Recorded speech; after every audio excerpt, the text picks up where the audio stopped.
आए आपको लेकर चलते हैं जोक नदी जहां बसती है सतनाम का निर्मल जल। मेरे YouTube चैनल गुरु बाबा के संदेश आप सुन रहे हैं।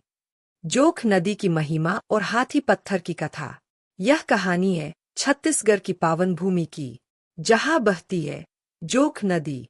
एक नदी जो सिर्फ जल नहीं बल्कि इतिहास, श्रद्धा और चेतना की धारा है। नदी के किनारे गुरु की पद चिन्ह। कहते हैं गुरु घसीदास जी इसी जोक नदी के किनारे रुके थे। उनके चरण जहां पड़े वही भूमि तीर्थ बन। जोक नदी केवल जल नहीं बहाती, यह बहाती है सत्य, अहिंसा और मानवता का संदेश। यहाँ हर वर्ष हजारों लोग आते हैं, नहाने नहीं जागने के लिए।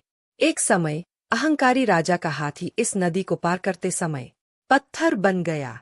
लोगों ने समझा यह चमत्कार नहीं, यह प्रकृति का न्याय है। और गुरु की चेतावनी भी कि अहंकार पत्थर बना देता है, विनम्रता जीवन दे देती है।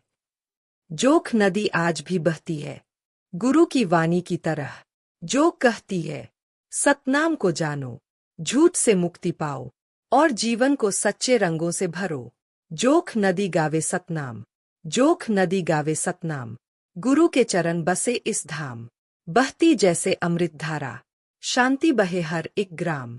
फाइस्कस दोइस पत्थर बन गया घमंडी हाथी, सुन लो रे जीवन की बाती। अहंकार मिटे जब गुरु आए, सच्चाई की खुले किताब। पोंब त्रिस घाट किनारे गूंजे वानी, सतनाम बोले सबकी रानी।